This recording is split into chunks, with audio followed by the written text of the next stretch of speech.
defendant's claiming that he never hit Trayvon Martin at that time, or never just knocked him off of him, right? That was not described to me. Okay. And then the defendant told you he had a brief control of the wrist, but then he said, I knew when he felt the sidearm at my wrist with his leg, correct? Say that one more time, sir? For a brief moment, I had control of the wrist, but I knew when he felt the sidearm at my wrist with his leg. That's when he let go of the other hand let go, and he said that he went for the gun. Okay. Did he Grabbed say for it. Trayvon Martin went for the gun, correct? Grabbed for the gun. Okay. And I think you quoted him as saying he took his hand that was covering my nose and went for the gun, saying something at that point, correct? He did.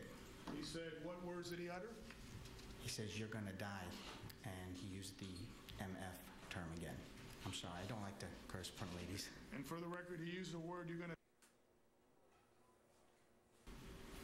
And then, I think he got...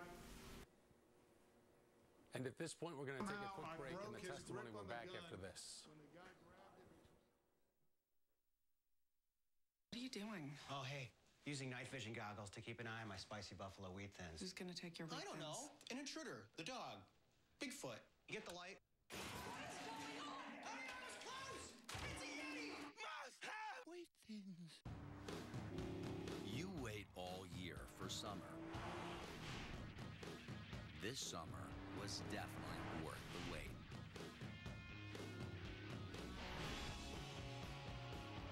Summer's best event from Cadillac. Let summer try and pass you by. Lease this all-new Cadillac ATS for around $299 per month, or purchase for 0% APR for 60 months. Come in now for the best offers of the model year.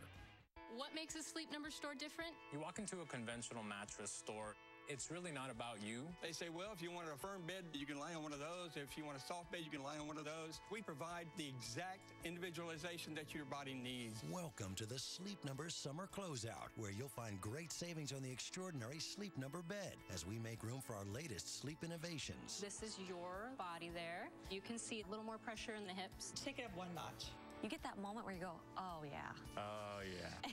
And it's perfect. They had no idea that when they came to a Sleep Number store, we were going to diagnose their problems and help them sleep better. And now, save $500 to $800 on the closeout of our Memory Foam and I-Series bed sets. Plus, special financing for 1 week only. Once you experience it, there's no going back. Don't invest in a mattress until you find your Sleep Number setting. But you won't find the Sleep Number bed in an ordinary mattress store. Only at the Sleep Number store, where queen mattresses start at just $6.99. Sleep Number. Comfort individualized. Have you ever looked for a hotel online? Did you notice that there's so many prices out there for the exact same room? Trivago searches hundreds of websites at the same time and shows you the most popular hotels. You can then easily compare all the hotels that meet your search criteria and find the room that is ideal for you. Remember, Trivago shows you all the different prices for the exact same room. That's how you can be sure that you find the ideal hotel for the best price. Hotel Trivago.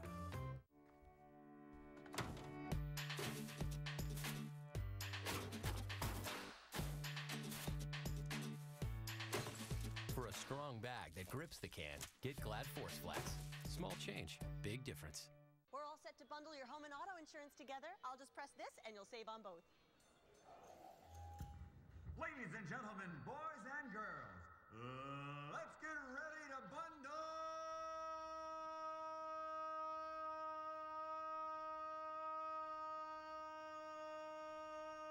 Oh, yeah, sorry. Let's get ready to bundle and save. Now that's progressive. Oh, I think I broke my spleen. Home insurance provided and serviced by third-party insurers. Welcome back. We continue to cover the George Zimmerman trial. On the stand right now is Mark Osterman. Osterman being George Zimmerman's self-described best friend, also the place where George Zimmerman and his wife lived after Trayvon Martin was shot and killed. Lisa Bloom is joining me and watching this as well. Lisa, why is he being called as a prosecution witness? Is it because he wrote the book defending our friend, the most hated man in America, exploring Zimmerman's time living with Osterman and his wife? Well, I don't think that's reason enough to call him for the prosecution, so I'm waiting for some powerful moment that has not yet come. He is Zimmerman's best friend, as you say. He even got in at the beginning of his testimony that he cares very much about George Zimmerman, smiled at him. All of the testimony he's given has been slanted in favor of George Zimmerman, as you would expect. Yes, he wrote a book. He did an interview on Dr. Phil. It may be simply that he gave a very detailed version of the story relayed to him by George Zimmerman, and the prosecution's going to use that to show further inconsistencies in George Zimmerman's story. All right, Lisa, we're going to dip back in and listen up to how this is going. But you didn't put it in the book, correct? Correct.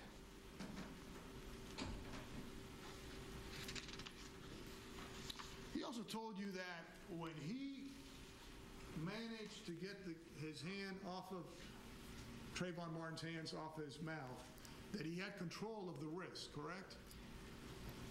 To some degree, to prevent him from putting it back over his mouth, yes. Right.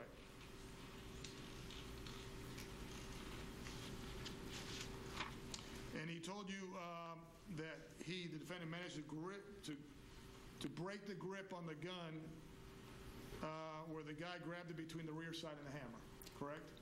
Whether it was the gun or the leather casing, or just reaching down there and grabbing something. Right, but I think... broke the grip of the gun or the holster. Now, you didn't refer to the holster when you wrote it down in the book, correct? You just put gun. Correct. Right? Because the holsters, that's exactly the place where the holster holds the firearm in place. So whether it was actual firearm or holster, I didn't see a difference. If someone grabs a hold of the holster or grabs a hold of the gun, their intent is probably the same. And the defendant's telling you then that he shot at Trayvon Martin, but he didn't know whether he struck him or not. He thought the shot went wide, correct? He did say that.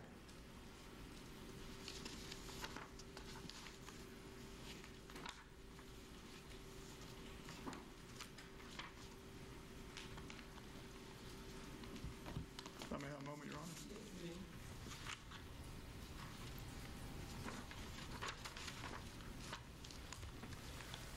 Are there any further questions? Thank you, Cross.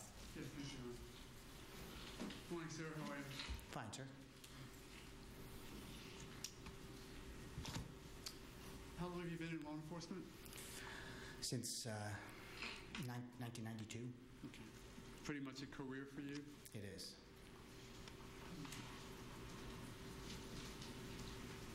And do you enjoy doing what you do? Very much. Did you get any college training or anything before going to the police academy? Well, not before the police academy. I had, right out of high school, I went into the Army. I was in the U.S. Army Infantry. And when I got out, I then applied directly to the Daytona Beach Community College Police Academy. Okay. Completed that and then been in law enforcement ever since? Correct.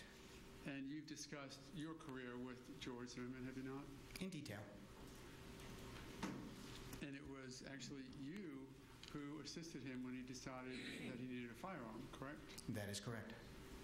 And did he tell you the reason why he wanted to get a firearm? He asked whether he should or shouldn't to start with. Okay. And I recommended that he should, that anybody who's a non-convicted felon should carry a firearm. That's your sort of life philosophy? That's my opinion, correct. Being armed is better than not being armed? The police aren't always there. And you then encouraged him to do that?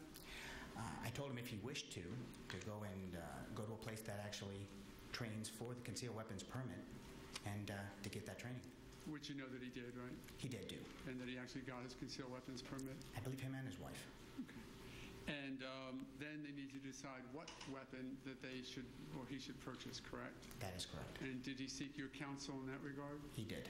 And object is to be on the scope of correct. Sustained. Okay. Let's focus then a bit more. How long did you know George? About 5 years. Well, at that time, it was a little over, about 4 years at that time. Okay. And I think you said he's your best friend? Best friend I've ever had. Would that affect in any way your testimony here today, that he's a good friend of yours? Well, not as far as the truth is. Okay. So you're going to speak the truth, good or bad, for Mr. Zimmerman. Correct. And as part of that friendship, you were contacted on the night that this event happened? I was.